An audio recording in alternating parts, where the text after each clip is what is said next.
اعوذ باللہ السمیع العلیم العظیم الحفیظ بوجہ الکریم وسلطانہ القدیم من الرجس الخبیث المخبث الشیطان اللعین الرجیم وقبیلہ ونفخہ ونفثہ وہمزہ بسم اللہ الرحمن الرحیم۔ تمام نبیوں کے سردار حضرت محمد صلی اللہ علیہ وآلہ وسلم اور تمام مذاہب کے سردار دین اسلام کے پیروکاروں، سلام علیکم طبتم۔ آج کافی گیپ کے بعد آپ سے گفتگو ہو رہی ہے۔ حاضر رحمت من ربی، اللہ تعالیٰ کے فضل و کرم سے میں اردن جورڈن جسے کہتے ہیں وہاں زیارت کے لیے گیا۔ حضرت جعفر طیار رضی اللہ تعالیٰ عنہ، حضرت زید بن حارثہ رضی اللہ تعالیٰ عنہ، حضرت عبداللہ بن رواحہ رضی اللہ تعالیٰ عنہ،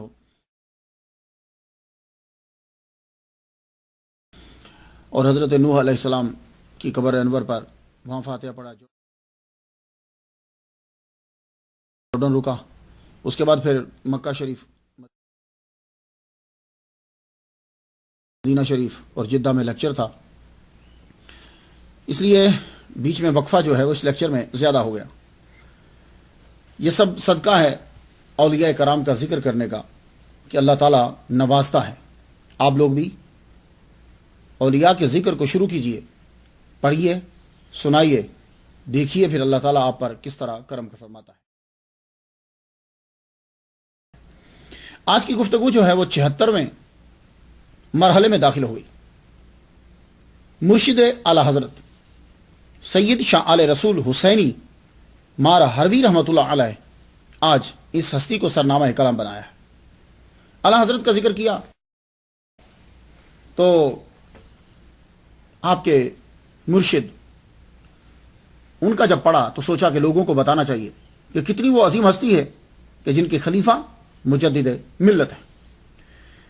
تاریخ ولادت رجب 1209 ہجری اور 1795 عیسوی، تاریخ وصال 18 ذی الحج 1296 ہجری، 2 دسمبر 1879۔ تو اس حساب سے ٹوٹل عمر آپ کی قمری سال کے مطابق جو ہے وہ تقریباً 87 سال اور کچھ ماہ بنتی۔ پیر پیراں غوث پاک عبد القادر گیلانی رحمۃ اللہ علیہ کے وصال سے 648 سال بعد پیدا ہوئے، اور آج 2015 میں آپ کو دنیا سے گئے ہوئے شمسی سال کے مطابق 135 سال ہو چکے ہیں۔ حضور صلی اللہ علیہ وآلہ وسلم کا فرمان ہے کہ منافق 3 کو بڑا ہلکا سمجھتا ہے۔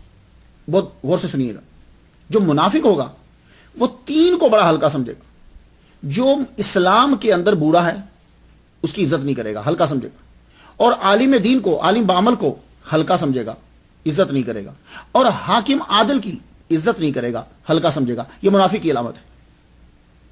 اور ایک حدیث مبارکہ جو میں نے پڑھی اس کا میں خلاصہ بیان کر دوں آپ کو، کہ یعنی جو آدمی عالم بعمل کی عزت کرتا ہے گویا کہ اس نے اللہ تعالیٰ کے اکرام کو تسلیم کیا۔ یعنی سادہ لفظوں میں اگر کہہ دوں، میں سادہ لفظوں میں کہہ دوں کہ یعنی گویا کہ وہ اللہ تعالیٰ کی عزت کر رہا ہے، اس کی تعظیم کو تسلیم کر رہا ہے کہ اللہ بڑا ہے۔ اب آپ ذرا سوچ لیجئے کہ اولیاء کرام یہ عالم بعمل ہوتے ہیں۔ جب عالم بعمل ہو جاتا ہے تو وہ ولی کامل بن جاتا ہے۔ تو عالم بعمل کی عزت کرنا ایمان کی دلیل ہے۔ عالم بعمل کی عزت کرنا گویا کہ آپ نے رب کے جلال کو تسلیم کیا ہے۔ آئیے گفتگو کو آگے بڑھاتے ہیں۔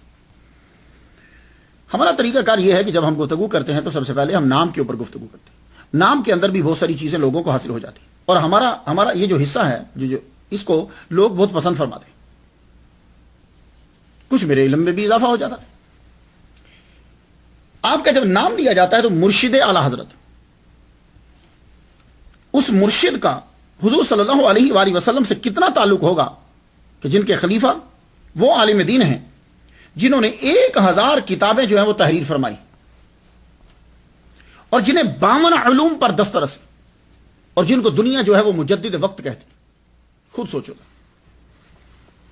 اور یہ بڑی کرم نوازی ہوتی ہے رب کی کہ استاد بہت ٹاپ کے مل جائیں، بڑی کرم نوازی ہے کہ استاد کو شاگرد بہت اعلیٰ مل جائیں، اور یہ رب کے کرم میں سے کرم ہے کہ پیر کو مرید بڑے اچھے مل جائیں، مرید کو پیر بڑا اچھا مل جائے۔ یہ رب کی کرم نوازیوں میں سے ایک کرم ہے اس کا۔ تو کیا کہنے سید شاہ آل رسول مار حربی رحمۃ اللہ علیہ کے کہ آپ کو جو خلفاء ملے، جو مرید ملے، ان میں سے ایک مرید وہ ہے کہ جس کو دنیا نے مجدد کہا اور جو مفتی عرب و عجم ہے۔ کتنا تعلق ہے محمد مصطفیٰ صلی اللہ علیہ وآلہ وسلم کے ساتھ ان کا، کہ رب نے کتنا کرم کیا۔ اور ایک بات یاد رکھیے گا، مرشد ڈھونڈنا ضروری ہے، شیطان سے بچنا ضروری ہے، اور جس کا مرشد نہیں ہوتا سمجھ لیجئے کہ وہ گمراہ ہو گیا ہے۔ میں ید للہ فلن تجد لہ ولیا مرشدہ، یعنی گمراہی کے اسباب میں سے ایک سبب یہ ہے، اور گمراہی کی نشانیوں میں سے ایک نشانی یہ ہے کہ اس کو مرشد نہیں ملتا، اس کو ولی نہیں ملتا۔ ویسے بھی آج کے دور کے اندر خود ولیوں نے اپنے آپ کو چھپا لیا ہے، اور چھپا بھی لیا، اور اگر ظاہر ہوں بھی تو ہمیں نظر نہیں آتے۔ اس کی وجہ کیا ہے؟ اس کی وجہ یہ ہے کہ ہم لوگوں کی نظر پاؤں پہ ہے۔ ہم بلندی کی طرف دیکھیں گے تو پتہ چلے گا ولی کامل کون ہے۔ ہم میں سے ہر ایک کی نظر پاؤں پہ ہے۔ آپ کہیں گے مختار شاہ یہ پاؤں پہ نظر کا کیا مطلب ہے؟ دیکھو بھائی، کچھ چیزیں بلند ہیں، کچھ چیزیں پست ہیں۔ یہ دنیا کی جتنی چیزیں ہیں، یہ دولت ہے، یہ شہرت ہے، یہ مکانات ہیں، یہ زمین ہیں، یہ چیزیں ہیں، کھانا، یہ پینا، یہ سب یہ کیا ہے؟ یہ پست ہیں۔ گویا کہ تم سب لوگوں کی، اور ہم بھی، ہماری بھی، سب کی نظر جو ہے وہ پاؤں کی طرف ہے۔ تو جب نظر پاؤں کی طرف ہے تو چہرے کہاں دکھیں گے؟ تو یہ تقاضا کرنا کہ جناب مجھے ولی نظر نہیں آ رہا، مجھے ولی نظر نہیں آ رہا، تو جب آپ نیچے دیکھو گے تو اوپر کی چیز کہاں نظر آئے گی؟ تو اکثریت دنیا کی جو ہے وہ نیچے دیکھ رہی ہے۔ تو مرشد کا ڈھونڈنا ضروری ہے، شیطان سے بچنا ضروری ہے۔ تو شیطان سے بچو گے کیسے؟ آپ کہو گے جی میں شیطان سے بچ جاؤں گا علم کی وجہ سے، تو العلم حجاب اکبر، علم جو ہے وہ جتنے حجابات ہیں آپ کے، ان میں سب سے بڑا حجاب، سب سے بڑا پردہ جو ہے وہ آپ کا علم ہے۔ آپ جتنا علم پڑھتے چلے جاؤ گے، اگر آپ کے پاس مرشد نہیں ہے، رہبر نہیں ہے، ہادی نہیں ہے، تو وہ تو خود سب سے بڑا پردہ ہے۔ تو اب یہی وجہ ہے کہ جتنے اولیاء کرام گزرے ہیں، جو دنیا کے بڑے بڑے بانی ہیں، فلاسفر ہیں اسلام کے اندر، جو صوفیاء ہیں، وہ علم حدیث، قرآن، یہ تمام علوم پڑھنے کے بعد پھر وہ مرشد ڈھونڈتے تھے۔ مرشد ڈھونڈنے کے بعد وہ مرشد کے ساتھ رہتے تھے۔ کیوں؟ اس لیے کہ صرف علم آپ کو نہیں بچا سکے گا، شیطان خود ماہر ہے، شیطان کے پاس بڑا علم ہے، وہ کتابوں کو جانتا ہے، وہ جانتا ہے کہ کس کو کس طریقے سے گمراہ کرنا ہے۔ اس لیے علم پر بھروسہ مت کیجیے۔ یہی وجہ ہے کہ اللہ تعالیٰ نے قرآن مجید میں ہمیں یہ کہا، یا ایھا الذین آمنوا اتقوا اللہ وکونوا مع الصادقین۔ اس آیت کے اندر 3 چیزیں ہیں، ایمان ہے، تقوی ہے، پھر سچوں کے ساتھ صحبت ہے۔ تو پتہ یہ چلا کہ تنہا ایمان کافی نہیں ہے۔ ہو سکتا ہے کہ ایک آدمی کلمہ پڑھے اور کلمہ پڑھنے کے بعد بھی وہ پھر جنت میں نہ جا پائے، کوئی مسئلہ اس کے ساتھ ہو جائے۔ تو پھر اب یہ ہے کہ اب کلمہ پڑھنے کے بعد اپنی ساری زندگی، ایک لمحہ، ہر کام، ہر گام ایسا ہونا چاہیے جیسا قرآن کہتا ہے، یا جس پہ قرآن اترا صاحب قرآن کہتا ہے۔ اس کے بعد بھی ابھی کافی نہیں۔ ہو سکتا ہے کہ تم متقی بن جاؤ، پرہیزگار بن جاؤ، تو ابھی بھی چانسز ہیں گمراہ ہونے کے۔ تو رب تعالیٰ نے تیسری چیز کہہ دی، وَكُونُوا مَعَ الصَّادِقِينَ، ایمان، تقوی، اور اس کے بعد تمہیں سچوں کے ساتھ رہنا ہے۔ بات سمجھ گئے؟ تو یہی وجہ ہے کہ اولیاء کرام اور صوفیاء کرام پہلے مومن تو ہوتے، اس کے بعد وہ علم پڑھتے۔ علم جو ہے وہ انسان کو پھر تقوی سکھاتا، جب وہ عمل کر لیتے اس کے بعد وہ صحبت اختیار کرتے سچوں کی۔ تو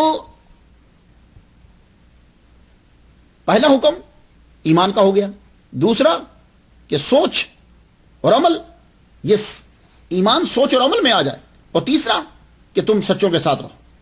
اب معلوم ہو گیا کہ مجدد، مجتہد، محدث صوفیاء اور اولیاء کے پاس کیوں جاتے تھے۔ اب بات سمجھ میں آ گئی۔ امام احمد بن حنبل بشر حافی کے پاس کیوں جاتے تھے۔ اب بات سمجھ میں آ گئی۔ امام اعظم ابراہیم بن ادہم کی تعظیم کیوں کرتے تھے۔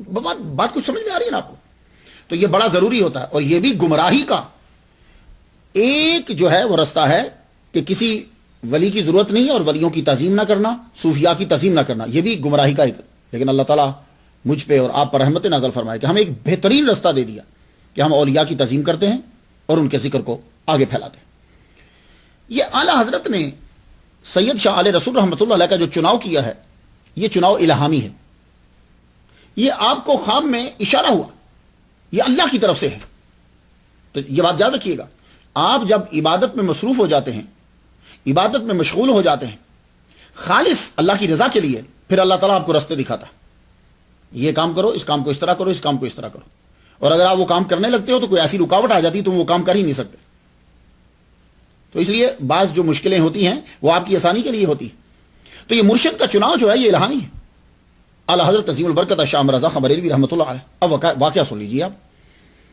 ملا حضرت علامہ قاری محمد امانت رسول قادری خلیفہ مفتی اعظم ہند وہ بیعت کا واقعہ یوں بیان کرتے ہیں، کہتے ہیں 1294 ہجری ہے کی بات ہے کہ اعلیٰ حضرت عظیم البرکت ظاہری علوم کی تکمیل فرما چکے ہیں، مفتی بن چکے ہیں، فتویٰ دے چکے ہیں، تبلیغ کر رہے ہیں، جامع مقول و منقول ہو چکے ہیں، اپنا لوہا علم کا منوا چکے ہیں، لیکن پھر بھی ایک چیز ہے کہ جس چیز کی ضرورت ہے وہ ہے وہ نسبت. سرکار صلی اللہ علیہ وآلہ وسلم کے ساتھ نسبت کا جوڑنا بڑا ضروری ہوتا ہے، خواہ وہ آپ شجرہ طریقت کے ساتھ جوڑیے یا آپ وہ شجرہ نسب کے ذریعے سے جڑی ہوئی ہو. یہ بہت ضروری ہوتا ہے، کیونکہ وہاں سے فیض جب تک نہیں ملے گا یہ تشنا رہ جائے گا، سکون نہیں ملے گا آپ کو. کیونکہ علم تو آپ کو معلوم ہے کہ کون سا ایسا مذہب ہے کہ جس کے اندر عالم نہیں ہے. بھائی میرا خیال ہے زیادہ پی ایچ ڈی امریکہ میں ہوں گے، زیادہ پی ایچ ڈی آپ کو ملیں گے تو جائیے جاپان جائیے، کمپیوٹر کے اندر پی ایچ ڈی آپ کو امریکہ میں جاپان میں جا کے ملیں گے. تو اصل چیز وہ سکون ہوتی ہے، وہ سرکار سے نسبت جب جڑتی ہے تو سکون ملتا ہے. اب آپ کو بے چینی سی رہنے لگی، یہ نسبت برقرار کی جائے تو کہاں کی جائے. آپ روتے روتے سو گئے، روتے روتے جب سو گئے تو آپ کے جد امجد مولانا شاہ رضا علی خان، یہ دیکھیے رضا اور رضا یہ دونوں پڑھے جاتے ہیں، میں دونوں کو پرونونس کرتا ہوں، معذرت جس کے نزدیک جو ہو. مولانا شاہ رضا علی خان، کیونکہ قرآن مجید کے اندر رضا بھی ہے تو رضا کا معنی ہوتا ہے رضا کا، رضا معنی ہوتا ہے خوشنودی، اور یہ عربی کا لفظ رضا بھی ہے، ٹھیک ہے، پسندیدگی پر غلبہ اس کو رضا کہتے ہیں. آپ کے جد امجد مولانا شاہ رضا علی خان رحمۃ اللہ علیہ تشریف لائے اور ایک صندوقچی آپ کو عطا کی، وہ چھوٹا سا صندوقچی آپ کو عطا کی، اور فرمایا ان قریب وہ شخص آنے والا ہے جو تمہارے درد دل کی دوا کرے گا. یہ فرما کے جد امجد تشریف لے گئے. صبح جب آنکھ کھلی تو دوسرے روز خواجہ عبد القادر عثمانی بدایونی رحمۃ اللہ علیہ تشریف لائے اور کہنے لگے، اعلیٰ حضرت سے یہ کہنے لگے چلیے مارہارا چلتے ہیں. آپ ساتھ چل پڑے. کچھ جو الہامی کام ہوتے ہیں نا، آدمی دلائل ہی نہیں دیتا، جب کسی نے کہا وہ ساتھ چل پڑا، وہ اس کے مائنڈ میں کچھ آتا ہی نہیں ہے، بس ایک رہنمائی ملی اور وہ چلتا گیا. ساتھ چل پڑے. کیوں جا رہے ہو، کیوں آئے ہو، کیوں جانا ہے، کس لیے جانا ہے، یہ الہامی تھا. وہ بولے آپ چل پڑے. مارہارا اسٹیشن کے اوپر پہنچ گئے. جب وہاں پہنچے تو اعلیٰ حضرت عظیم البرکت شاہ مرزا خان بریلوی رحمۃ اللہ علیہ آپ نے سانس لیا تو فرمانے لگے شیخ کامل کی خوشبو آ رہی ہے. اللہ اکبر اللہ شانہ. ذرا دیکھیے مرید اس مقام پر ہے تو مرشد اعلیٰ حضرت کا مقام کیا ہوگا. کیا لگے خوشبو آ رہی ہے. اب اسٹیشن پہ رکے تو وہاں اس دور کے اندر جیسے آج کل ہوٹل اور موٹل ہوتے ہیں، آپ لوگ رکتے ہیں، وہ سرائے ہوتی تھی، ان سرائے میں رکے تو رک کے غسل کیا. غسل کرنے کے بعد نئے کپڑے پہنے. نئے کپڑے پہننے کے بعد اب خانقاہ کی طرف جو ہے وہ بڑھے بیعت کرنے کے لیے. تو اعلیٰ حضرت جب سید شاہ آل رسول رحمۃ اللہ علیہ ان کی بارگاہ میں پہنچے جون 1877 جمادی الثانی 1294 ہجری، اس وقت شاہ آل رسول رحمۃ اللہ علیہ کی عمر جو ہے وہ 85 سال ہے، اور اعلیٰ حضرت عظیم البرکت کی عمر مبارک اس وقت 22 سال ہے. 22 سال مرید کی عمر، 85 سال پیر کی عمر. جو ہی آپ دربار میں پہنچے تو سید شاہ آل رسول رحمۃ اللہ علیہ فرمانے لگے ہم تو کب سے آپ کا انتظار کر رہے تھے میاں، ہم تو کب سے آپ کا انتظار کر رہے تھے. بیٹھے اسی وقت بیعت کی، بیعت کے ساتھ ہی متصل خلافت عطا کی، یعنی ٹک ٹک ٹک ہر چیز ایک دم سے بیعت، خلافت اور تمام سلاسل کی اجازت دے دی. پوری محفل جو بیٹھی ہوئی تھی، آپ کے خاندان کے لوگ بھی تھے، حیران رہ گئے. اور جو تبرکات چلے آ رہے تھے وہ تبرکات دیے. اور ایک صندوقچی تھی جس صندوقچی کو کہا جاتا تھا وہ وظائف کی صندوقچی، وہ ساری صندوقچی اٹھا کر دے دی. دیکھا یہ ہے الہامی. خام میں وہ صندوقچی ہی دی تھی نا، وہ صندوقچی سید شاہ علیہ رسول رحمۃ اللہ علیہ نے اعلیٰ حضرت کو پکڑا دی. اب مریدین حیران رہ گئے. تاج الاولیاء سید شاہ ابو الحسین احمد نوری جو پوتے بھی ہیں اور جانشین بھی، کہنے لگے ابا دادا حضور مرشد کامل یہ ٹوٹلی طریقہ کار سے ہٹ گیا. آج آپ کی جب کوئی بات کرتا تھا آپ پہلے اس کو مجاہدہ کرواتے تھے، جو کی روٹی کھلاتے تھے، کتنا عرصہ روزے رکھتا تھا، مجاہدہ کے بعد جا کر آپ اس کو اجازت دیتے تھے. کسی ایک سلسلے کی 2 کی دے دی، 3 کی دے دی. یہ 22 سال کا نوجوان لڑکا آیا ہے، آتے ساری آپ نے بیعت کی، خلافت دی، ساری چیزیں دے دی، تبرکات دے دی، سب کچھ دے دیا. یہ جملہ سننا تھا اور یہ جملہ کیوں بولے تھے؟ سید شاہ ابو الحسین نے کوئی دشمنی کی بنا پہ نہیں بولا تھا، یہ بولا اس لیے تھا کہ لوگوں کو پتا چل جائے کہ یہ جو احمد رضا آئے ہیں یہ 22 سال کا لڑکا نہیں ہے، یہ کس مقام پر ہے۔ اب مرشد کی زبان سے سنو۔ آپ کا یہ اعتراض کرنا جو ہے، بعض اوقات اعتراض جو ہوتا ہے وہ شان کو بڑھانے کے لیے ہوتا ہے۔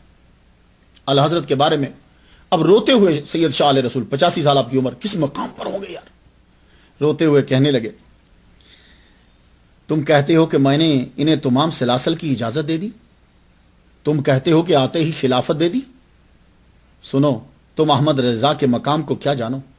یہ فرما کر روتے ہوئے کہنے لگے میں پریشان رہا کرتا تھا کہ قیامت کے دن جب اپنے رب کے حضور میں پیش ہوں گا تو رب میرا اگر مجھ سے پوچھے گا اے آل رسول تم کیا لائے ہو دنیا سے ہمارے لیے، تو میں سوچتا تھا کہ میں کیا کہوں گا، لیکن آج جب احمد رضا میرے مرید ہو گئے، اب اگر اللہ تعالیٰ نے مجھ سے پوچھا کہ اے آل رسول کیا لے کر آئے ہو، تو میں بارگاہ میں عاجزی اور نیاز مندی سے عرض کروں گا میں احمد رضا کو لے کر آیا۔ یہاں سے اندازہ کر لیجئے کہ کتنا بڑا مقام ہے کہ سید شاہ علیہ رسول رحمت اللہ علیہ اعلی حضرت کو خدا کی بارگاہ میں پیش، اور آدمی پیش اسی چیز کو کرتا ہے کہ جس میں جو ہر لحاظ سے جو ہے وہ کمال پہ ہو، اسی کو پیش کرتا ہے، اخلاق کے لحاظ سے، علم کے لحاظ سے، تقوی کے لحاظ سے اسی کو پیش کرے گا۔ تو اب اس جملے کے اندر ہی آپ کا ایک پورا خلاصہ بیان کر دیا لائف کا کہ میں خدا کی بارگاہ میں ان کو جو ہے وہ پیش کروں۔ اللہ اکبر جل شان۔ کہنے لگے لوگ زنگ آلودہ دل لاتے ہیں تو مجھے صاف کرنے پڑتے ہیں، یہ تو پہلے سے ہی مجلہ مصفہ دل لے کر آئے، بس نسبت کی ضرورت تھی۔ بھائی یہ جملہ ہے۔ اب آپ سمجھے کہ مجدد وقت جو ہے وہ بات کیوں کر رہا؟ بھائی مجدد الفسانی نے باقی بلا کی بات کیوں کی تھی؟ تو یہ مجدد وقت جو ہے یہ بات نسبت کے لیے کر رہے ہیں۔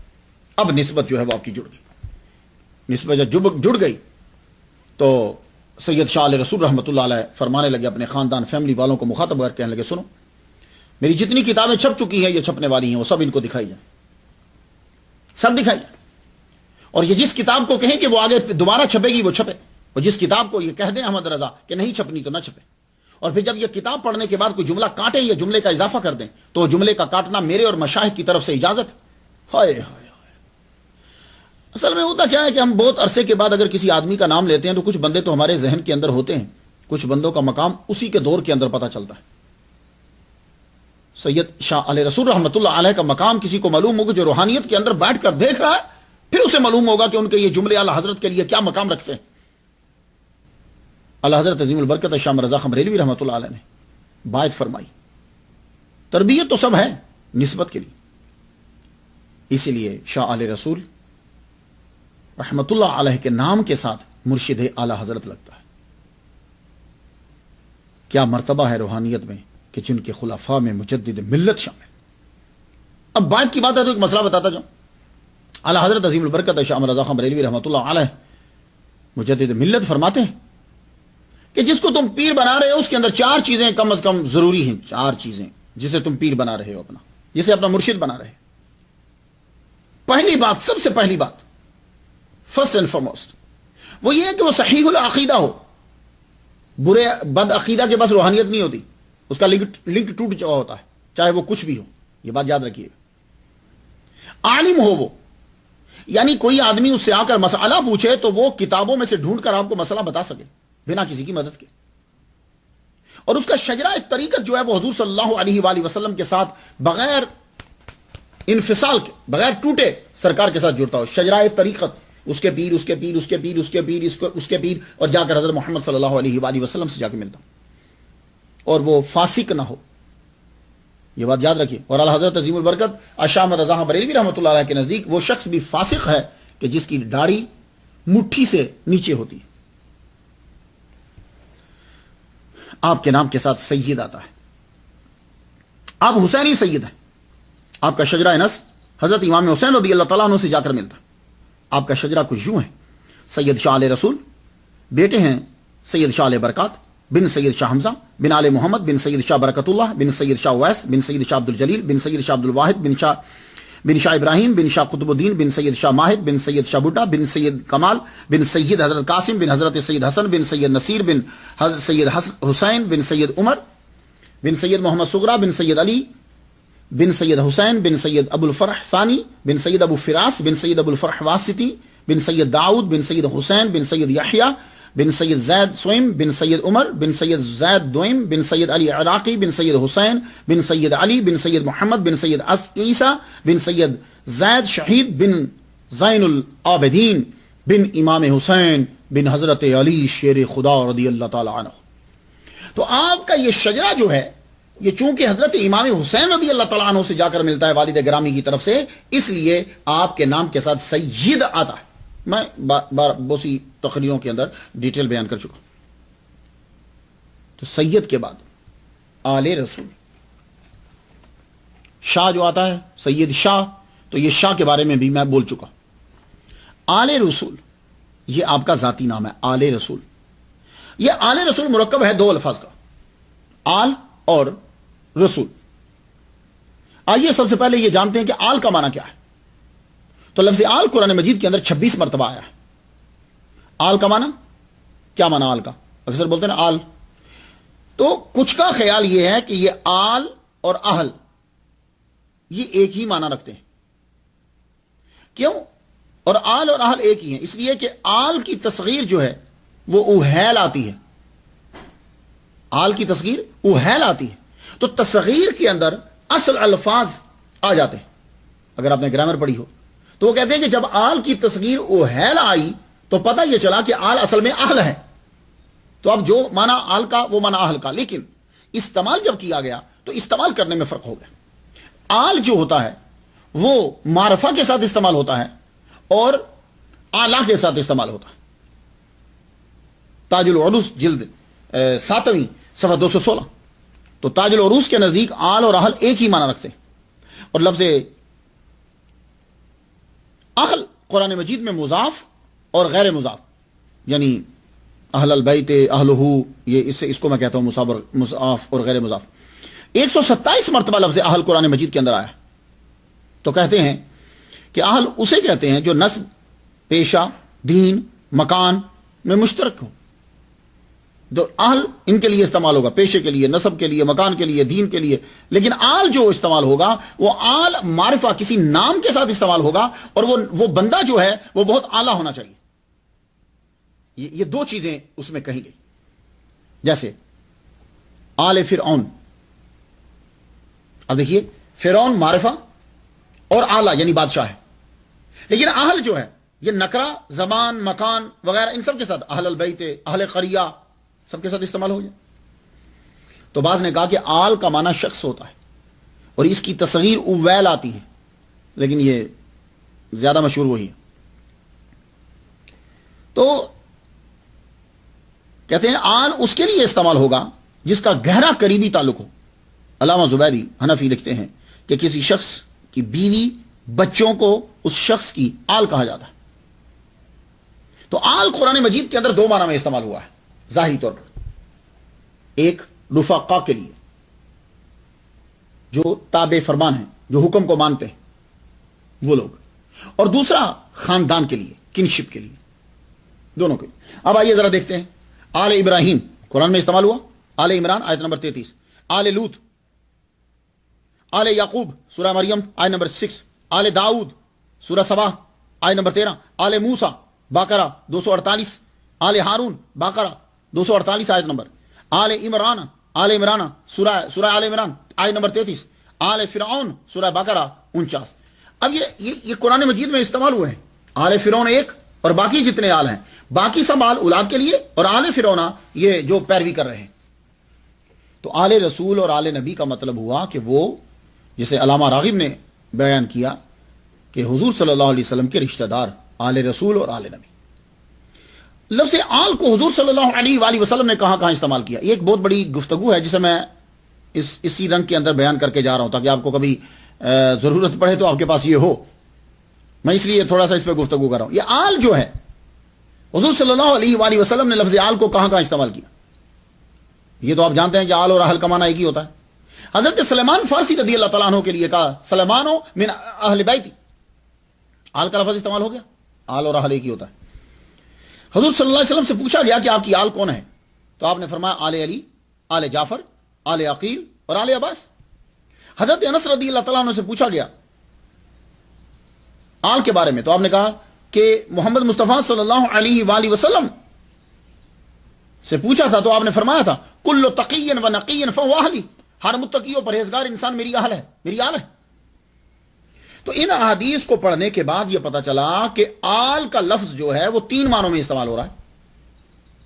ایک، جو بہت زیادہ محبت کرتا ہے اس کے لیے، دوسرا کنشپ کے لیے جو خاندان جسے خونی رشتہ ہے، 2، تیسرا جو سچا تابع فرمان ہے، 3 میں استعمال ہو۔ اب بیوی بچے اور رشتہ دار میں، جیسے قرآن میں آل یعقوب، آل ابراہیم، اور حضور نے فرمایا کہ صدقہ محمد اور آل محمد پر جائز نہیں۔ اب یہاں آل صدقہ آل محمد اور محمد پر جائز نہیں، یہاں آل بوانا جو ہے وہ رشتہ دار ہیں، اور آل میں وہ بھی شامل ہیں جو شدید محبت کرتے، جیسے حضور صلی اللہ علیہ وسلم نے فرمایا کہ سلمان فارسی یہ ہمارے اہل بیت سے ہے۔ اب سلمان فارسی کو شدید محبت تھی کہ اپنا سارا ماں باپ سب کچھ چھوڑ چھاڑ کر آئے، اور آل میں وہ بھی شامل ہیں جو صحیح تابع فرمان ہوتے ہیں، جیسے قرآن مجید میں وَإِذْ نَجَّيْنَاكُم مِّنْ آلِ فِرْعَوْنَ، یہ آل فرعون جو تھے یہ جو فرعون کہتا تھا وہ مانتے تھے۔ اب صحیح تابع فرمان کو بھی بول دیا گیا جو پکا ہو، جیسا بھی ہے اس کے لیے بھی بول دیا گیا۔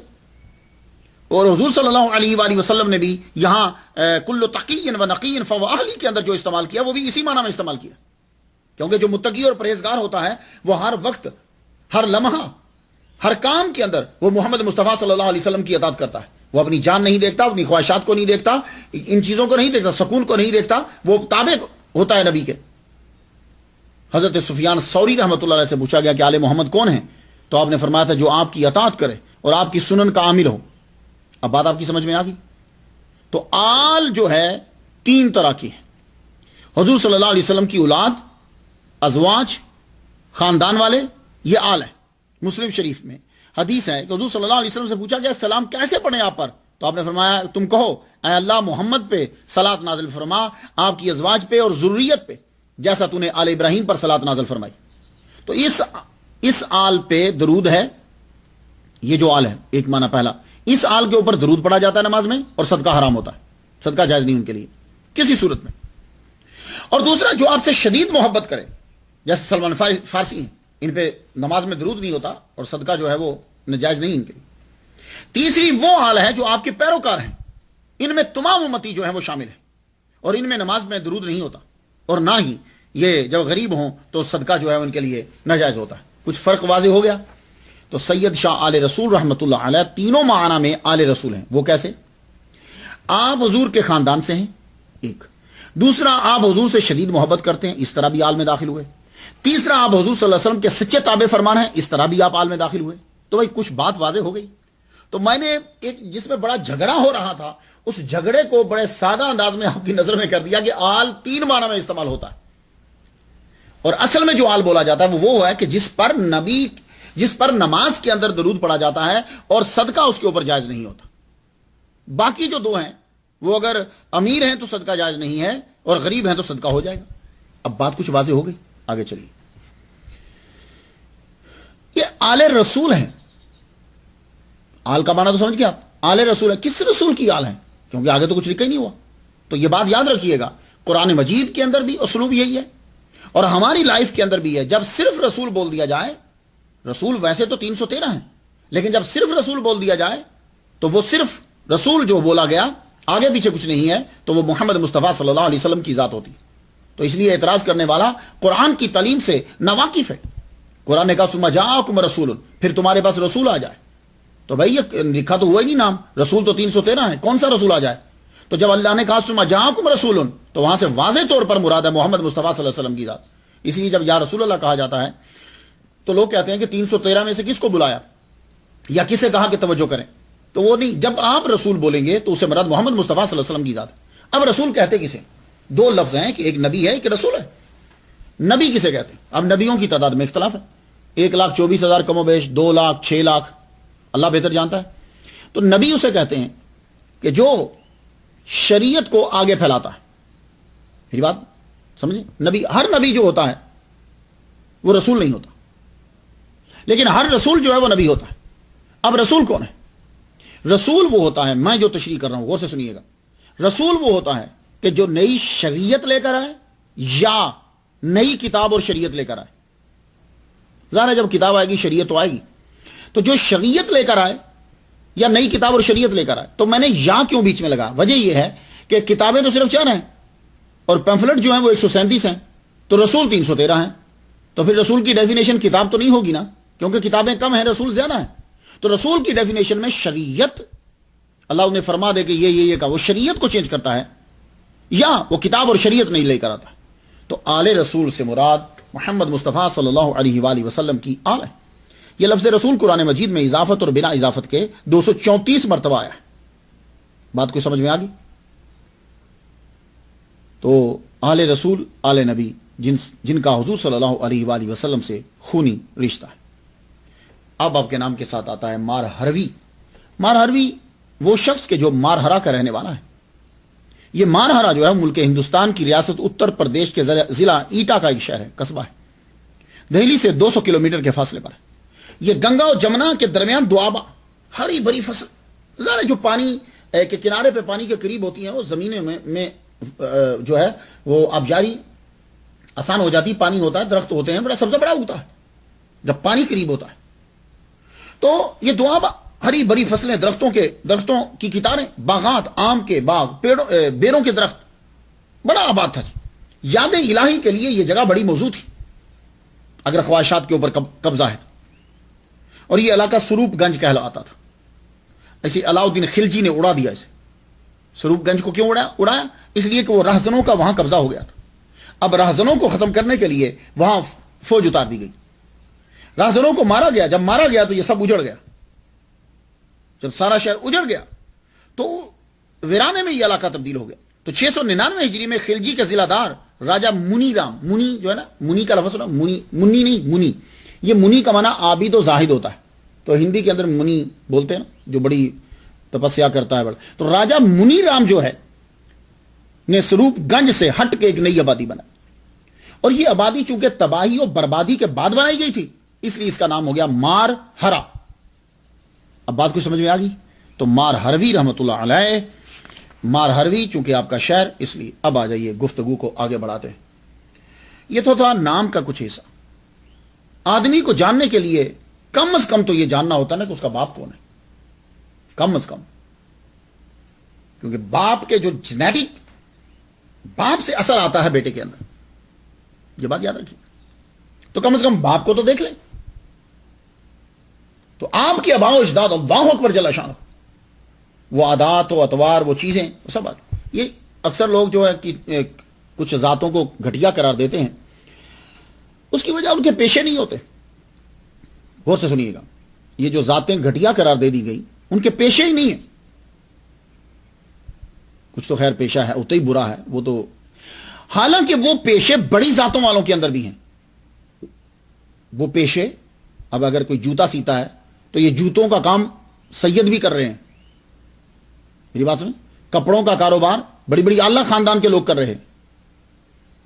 لوہار, لوہے کا کام بڑے بڑے امیر آدمی اور بڑی اعلیٰ ذات کے خاندان, وہ لوگ بھی لوہے کا کام کر رہے. تو جن پیشوں کو کم کہتے ہو, وہ پیشوں کی وجہ سے نہیں, وہ اصل میں ہوتا کیا ہے کہ ان پیشوں میں رہنے والے لوگ اخلاقیات کے اوپر دھیان کم دیتے ہیں, کردار کے اوپر دھیان جو ہے وہ کم دیتے تھے. وجہ یہ تھی. تو وہ پھر باپ سے چلتا چلتا چلتا آگے بھی اولاد میں آ جاتا ہے. یہ ہے. ورنہ وہی چیزیں جو ہیں, علم موسیقی. اب علم موسیقی کی وجہ سے اگر آپ کسی کو بدتر کہتے ہیں تو میں آپ کو اتنے اولیاء کرام گنوا دیتا ہوں کہ جو موجد بھی ہیں اور خود علم موسیقی کے ماہر تھے. پھر تو یہ بات نہیں ہے. تو اخلاق, اصل میں یہی وجہ ہے کہ اسلام کے اندر جس پہ توجہ دی گئی وہ اخلاقیات کے اوپر دی گئی, کردار کے اوپر دی گئی. جن کو آپ اعلیٰ خاندان کہتے ہو, وہ اعلیٰ خاندان کیا کرتا ہے, بچے کی ولادت کے وقت ہی اس کی عادات و اطوار کے اوپر توجہ دیتے تھے. اس کا رہن سہن, اس کا اٹھنا بیٹھنا, ساری چیزوں پہ دھیان دیا جاتا, ایک ایک چیز پہ نظر کی جاتی. تو اسلام دیکھتا ہے ان اکرمکم عند اللہ اتقاکم. تو اب آباء و اجداد کو جب ہم دیکھتے ہیں تو ایک نام, جس نام کے تعارف کی ضرورت نہیں ہے کہ انسان دیکھ لیتا تھا تو ہیبت میں مبتلا ہو جائے.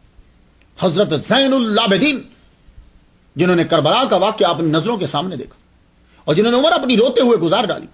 امام حسین کے لخت جگر ہے. کہ جب آپ طواف کرنے کے لیے نکلتے تھے تو حج کے اندر جتنا رش ہوتا تھا لوگ ہٹ جاتے تھے کہ نبی کا بیٹا آ رہا ہے، اللہ اکبر چلا شو. تو حضرت زین العابدین کے بیٹے حضرت زید، اب حضرت زید کو شہید کر دیا گیا. جب حضرت زید کو شہید کر دیا گیا تو آپ کی اولاد پھر وہاں سے بصرہ چلی گئی. بصرہ کے اندر کچھ عرصہ وہاں رہے. بصرہ سے پھر آپ کی اولاد جو ہے وہ واسط میں آئی. تو واسط میں جو آئے تو وہ سید علی عراقی رحمۃ اللہ علیہ، یہ بصرہ سے واسط میں آئے تھے. واسط آپ کو پتا ہے کہ حجاج بن یوسف نے اس شہر کی بنیاد رکھی تھی.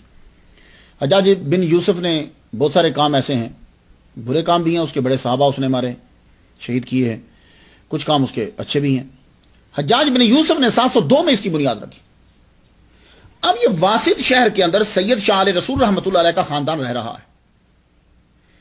یہ یہاں بستا رہا، رہتا رہا. آخر محمود غزنوی کا دور آ گیا.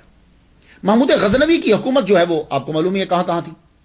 اس کے دور حکومت کے اندر سید ابو الفرح واسطی رحمۃ اللہ علیہ اپنے چاروں بیٹوں کے ساتھ غزنی میں آئے. یہاں آ کر آپ نے دیکھا ماحول کو، کچھ عرصہ یہاں رہے. رہنے کے بعد اپنے تینوں بیٹوں کو یہاں سیٹل کر کے خود اپنے ایک بیٹے سید معز الدین کے ساتھ واپس چلے گئے واسط کے اندر. 3 بیٹے آپ کے جو ہیں وہ یہاں رہنے لگے. اور سید ابو فراس، سید ابو الفضائل اور سید داؤد. اور یہ تینوں پھر ابا کی اجازت کے ساتھ غزنی بھی نہ رہے بلکہ وہاں سے ہندوستان چلے آئے. سید محمد صغرا رحمۃ اللہ علیہ جو پوتے ہیں سید حسین بن سید ابو الفرح ثانی کے، ان کو سلطان شمس الدین التمش نے راجہ بلگرام جس کا نام سری تھا اس کی سرکوبی کے لیے بھیجا. اب جو ہے وہ ہندوستان سے تاریخ شروع ہوگی سید شاہ علیہ رسول رحمۃ اللہ علیہ کی. کون؟ سید محمد صغرا. یہ بہت بڑا اہم نام ہے. سید شاہ علیہ رسول رحمۃ اللہ علیہ کے خاندان کے اندر یہاں سے چیز جو ہے وہ آگے چل رہی ہے اور واضح ہوتی جا رہی.